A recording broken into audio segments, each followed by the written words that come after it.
وفاقی وزیر دفاع خواجہ آصف نے دعویٰ کیا ہے کہ مدت ملازمت میں توسیع دینے کے قانون میں ترمیم کر کے افراد کی بجائے ادارے کو مضبوط کیا۔ قانون میں ترمیم کر کے مدت ملازمت میں توسیع کا باب ختم ہو گیا۔ دعویٰ کیا کہ جنرل سید عاصم منیر نومبر 2027 تک آرمی چیف رہیں گے۔ ایکسٹینشن والا سلسلہ جو ہے وہ ہم نے ختم کیا ہے، اس کو فارملائز کر دیا ہے کہ ٹینیور پوسٹ ہوگی، اور ٹینیور پوسٹ جو ہے اس کی ایکویولنٹ جو ہے جو سپریم کورٹ کا جج ہے، ٹینیور جو ہے ان کی، یا ان کی ٹینیور ہے،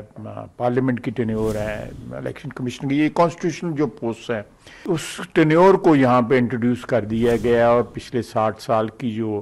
ایکسٹینشن کی روایت تھی ہم نے اس کو ختم کر دیا۔ یہ 5 سال کا کاؤنٹ ڈاؤن جو ہے تینوں چیفز کے لیے جو ہے، ایئر چیف کے لیے، آرمی چیف کے لیے، نیول چیف، ان کی ڈیٹ آف اپوائنٹمنٹ سے ٹو دس پوسٹ جو ہے کاؤنٹ ڈاؤن شروع ہوگا۔ تو 2023 میں ڈیٹ آف اپوائنٹمنٹ کمیشن کی نہیں، ڈیٹ آف اپوائنٹمنٹ آن دس جو عہدہ جو ہے اس کے اوپر